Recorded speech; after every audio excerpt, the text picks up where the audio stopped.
Best for home science. Hello friends, मैं रीना स्वागत करती हूँ आपका आपके अपने YouTube channel to the point में। दोस्तों, इंटर क्लास में आज मैं सेकंड चैप्टर आपको पढ़ाने जा रही हूँ। फर्स्ट चैप्टर आपका कंप्लीट हो गया है और सेकंड चैप्टर आपका है संतुलित आहार। संतुलित आहार तो हम लोग आज देखेंगे संतुलित आहार किसे कहते हैं। ठीक, सबसे पहले यही देखना है कि संतुलित आहार का अर्थ क्या होता है। तो संतुलित आहार का अर्थ जो है, उस आहार से जो शरीर की क्या है, इसको की कर दीजिए, शरीर की आवश्यकता अनुसार सभी पोषक तत्वों को प्रदान करता है। ठीक, यानी आहार से जो शरीर की आवश्यकता अनुसार सभी पोषक तत्वों को प्रदान करता है। शरीर को आहार की आवश्यकता निम्नलिखित कारणों से होती है, यानी कि शरीर को निम्नलिखित कारणों से संतुलित आहार की आवश्यकता होती है। देखिए, पहला पॉइंट है आपका ऊर्जा के लिए। ठीक, यानी कि हमें संतुलित आहार की आवश्यकता क्यों होती है, हमें ऊर्जा प्रदान करने के कारण, यानी हमें ऊर्जा की आवश्यकता होती है, उसके लिए भी संतुलित आहार की आवश्यकता पड़ती है। ठीक, सेकंड पॉइंट आपका है शरीर निर्माण के लिए। ठीक, तो शरीर निर्माण के लिए यानी कि हमारे समुचित विकास के लिए, शरीर निर्माण के लिए, जैसे कि आपका विटामिन होता है, निर्माणात्मक तत्व होता है, तो ये हमारे शरीर के निर्माण के लिए भी हमें संतुलित आहार की आवश्यकता होती है। उसी प्रकार आपका तीसरा पॉइंट है शरीर की क्रियाओं को सुचारू रूप से चलाने के लिए तथा सुरक्षा के लिए, यानी कि अगर हमें, तो सुरक्षात्मक तत्व वो होते हैं, कौन से होते हैं, विटामिन होते हैं। ठीक, प्रोटीन होते, हाँ विटामिन होते हैं, सॉरी इसमें थोड़ा सा मिस्टेक हो गया, यानी शरीर निर्माणक कार्य कौन करता है, प्रोटीन आपका कौन करता है, प्रोटीन करता है। और ऊर्जा प्रदान करने का कार्य कौन करता है, कार्बोहाइड्रेट करता है। कौन करता है, कार्बोहाइड्रेट करता है। ठीक, और शरीर की क्रियाओं को सुचारू रूप से चलाने के लिए तथा सुरक्षा के लिए कार्य कौन करता है, आपका विटामिन प्लस खनिज लवण करते हैं। ठीक है, तो इन सारी आवश्यकताओं की पूर्ति के लिए ही हमें संतुलित आहार की एक आवश्यकता होती है। ठीक है, देखिए संतुलित आहार की एक डिफिनीशन दी गई है, बहुत अच्छा है। वह आहार जो शरीर की ऊर्जा की आवश्यकता, ठीक, प्लस शरीर की निर्माणात्मक तत्वों की आवश्यकता तथा नियामक व सुरक्षात्मक तत्वों की आवश्यकता को पूर्ति करता है, वो क्या होता है, एक संतुलित आहार कहलाता है। ठीक, क्या होता है, संतुलित आहार कहलाता है। ठीक, तो आपके डिफिनीशन में कह रहा है कि वह आहार जो शरीर की ऊर्जा की आवश्यकता है, यानी कि वह आहार जो हमें ऊर्जा की आवश्यकता पड़ती है, उस आवश्यकता को पूरा करें।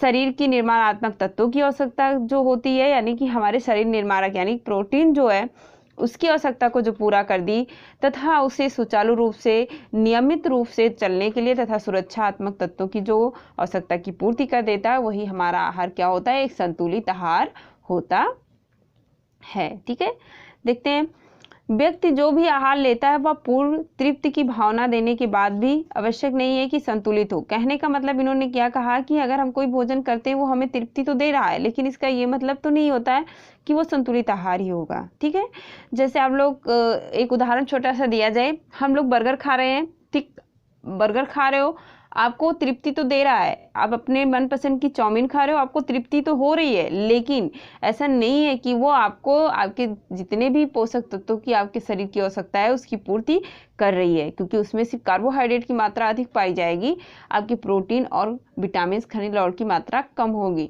तो इसलिए अगर इस दृष्टि से भी देखा जाए तो आपका वो संतुलित आहार नहीं होगा, सिर्फ वो आपको तृप्ति प्रदान करेगी। ठीक है, चलिए देखिए, के लिए सभी उचित, देखिए यदि आहार में ऊर्जा के लिए सभी आवश्यक तत्व उचित मात्रा में पर निर्माणक व सुरक्षात्मक तत्व का अभाव है, तो वो आहार संतुलित आहार नहीं कहलाएगा। ठीक है, इसी प्रकार आहार शरीर की क्रियाशीलता को बनाए रखने में सहायक होगा, इसके कारण भी व्यक्ति कमजोर व थकावट का अनुभव नहीं करेगा, पर निर्माणक, ठीक, व सुरक्षात्मक तत्वों का अभाव होने के कारण व्यक्ति का शरीर हृष्ट पुष्ट नहीं रहेगा। अगर शरीर में क्या होगा, जो निर्मारक तत्व हैं और सुरक्षात्मक तत्व हैं उनकी अभाव हो जाता है, तो इससे शरीर हिष्ट पुष्ट नहीं रहेगा, यानी वो व्यक्ति स्वस्थ नहीं रहेगा, वृद्धि की गति कम हो जाएगी, शरीर रोगों का शिकार हो जाएगा। इसी प्रकार यदि भोजन में ऊर्जा उत्पन्न करने वाले भोज्य पदार्थ तत्वों की कमी होगी, तो तत्वों का अभाव हो जाएगा, तो व्यक्ति क्या होगा, व्यक्ति पूर्ण रूप से क्रियाशील नहीं रह पाएगा। ठीक है, उदासी, कमजोरी, थकावट महसूस करेगा, हमेशा चिड़चिड़ा रहेगा।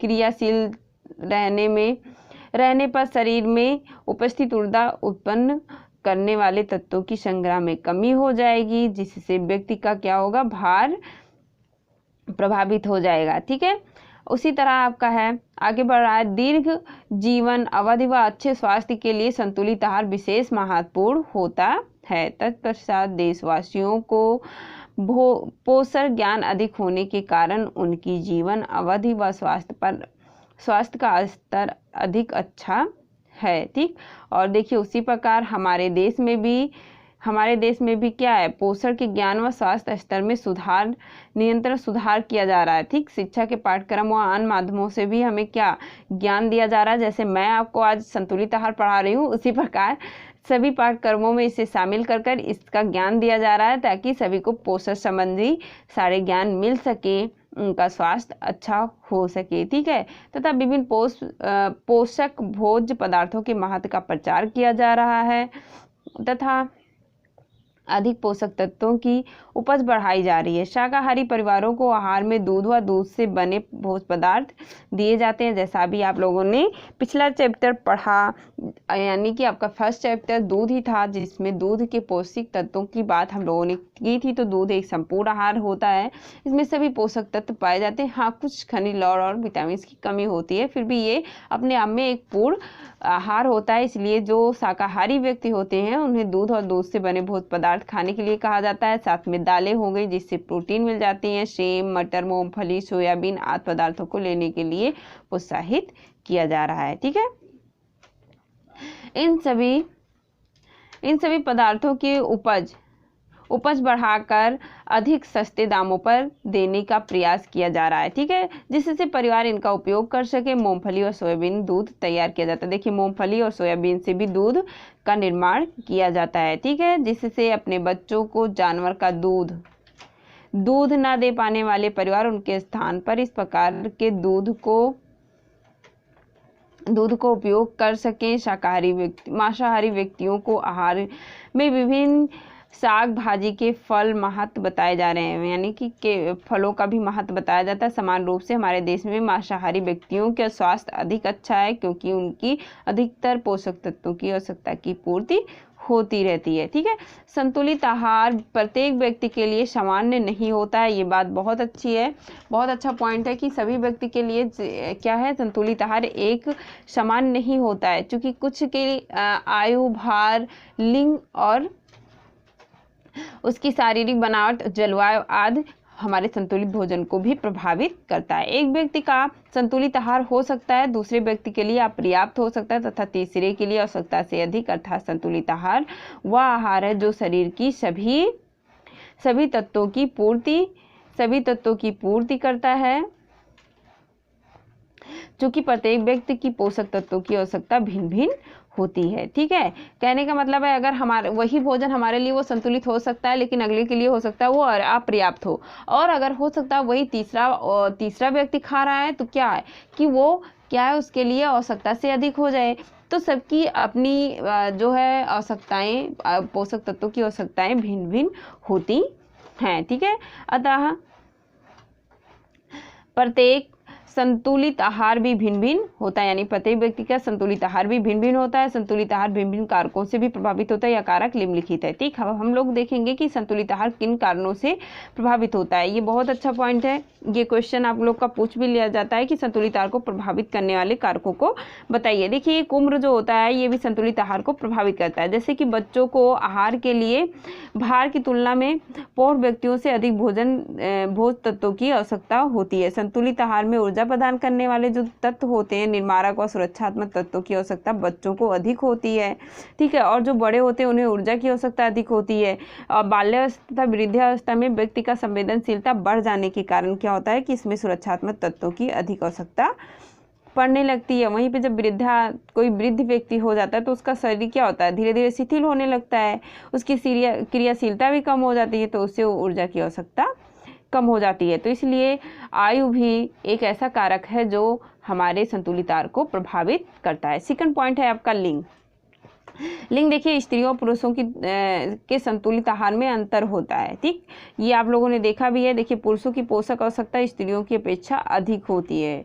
इसका कारण ये होता है कि उनका आकार बड़ा होता है, भार ज़्यादा होता है, उनकी क्रियाशीलता अधिक होती है, ठीक। क्रियाशीलता, आकार, भार अधिक होने के कारण भी इन्हें ऊर्जा की आवश्यकता भी अधिक पड़ती है। इसलिए और ये पुरुष अधिक शारीरिक कार्य करते हैं जिससे तुरपुर भी अधिक होती रहती है, तो इन लोगों को अधिक निर्माणक तत्वों की भी आवश्यकता होती है। तो इस प्रकार लिंग भी हमारे भोजन को यानी संतुलित भोजन की आवश्यकता को प्रभावित करता है। अब देखिए स्वास्थ्य आ गया। देखिए, व्यक्ति का स्वास्थ्य भी पोषक तत्वों की क्या है, आवश्यकता को प्रभावित करता है। कोई अस्वस्थ व्यक्ति होता है तो उसको अधिक हो सकता है, उसकी क्रियाशीलता कम हो जाती है तो ऊर्जा की आवश्यकता उससे कम हो जाती है। लेकिन प्रोटीन, विटामिन और खनिज लवण की मात्रा वहीं पे बढ़ जाती है। जैसे BMR अधिक होने के कारण भी क्या होता है, ऊर्जा की आवश्यकता बढ़ती है। और स्वस्थ व्यक्ति के शरीर में टूट-फूट अधिक होने के कारण भी निर्माणक और सुरक्षात्मक तत्वों की भी आवश्यकता बढ़ जाती है, ठीक है। पर उसका पाचन क्रिया कमजोर हो जाता है, होने के कारण क्या होता है, अंतर हो जाता है। उसमें भी मतलब बीमारियां भी अलग अलग होती हैं और सभी बीमारियों के अनुसार उसके पोषक तत्व भी संतुलित भोजन भी प्रभावित होते हैं। अगला पॉइंट आपका है क्रियाशीलता। देखिए, क्रियाशीलता, ये जो अधिक शारीरिक क्रियाशील रहते हैं उनको अधिक ऊर्जा की आवश्यकता होती है, अधिक पोषक तत्वों की आवश्यकता होती है शारीरिक क्रिया के लिए भी, ठीक। और जो मानसिक कार्य करते हैं उन्हें अधिक प्रोटीन की आवश्यकता होती है। जो अधिक क्रियाशील होते हैं उनकी टूट-फूट अधिक होती रहती है, इसलिए उनको निर्माणात्मक तत्वों की आवश्यकता भी अधिक होती है। तो हमारी क्रियाशीलता भी हमारे संतुलित आहार को प्रभावित करती है। अगला है पॉइंट है आपका जलवायु और मौसम। यहाँ पे मौसम लिख लीजिएगा। हमारा देखिए, हमारा जो एनवायरमेंटल है ये भी क्या करता है, हमारे संतुलित आहार को प्रभावित करता है, ठीक है।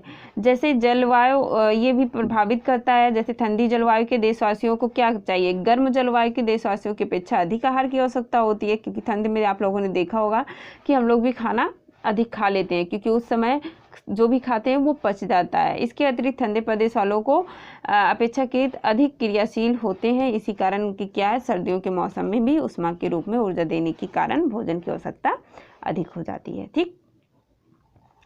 आपका अगला पॉइंट है विशेष शारीरिक आवश्यकता। देखिए, विशेष शारीरिक आवश्यकता जैसे गर्भावस्था हो गया आपका, दुग्धपान अवस्था हो गया, ऑपरेशन के बाद हो गया, ठीक। देखिए जल जाने के बाद हो गया, रोग उपचार के बाद, तो ये सारी अवस्थाएं भी हमारे संतुलित आहार को प्रभावित करती है, ठीक। और हाँ, आज के लिए बस इतना ही। इतना आप लोग ध्यान से पढ़िए, इसको नोट्स करिए। और वीडियो आपको अगर पसंद आई हो तो प्लीज़ इसको लाइक करिए। नए बच्चे हों तो प्लीज़ इसको सब्सक्राइब करिए। अगली वीडियो में इसी चैप्टर यानी ये सेकंड चैप्टर के सेकंड पार्ट में हम आपसे फिर से मिलते हैं। तब तक के लिए बाय बाय। बाय बाय दोस्तों।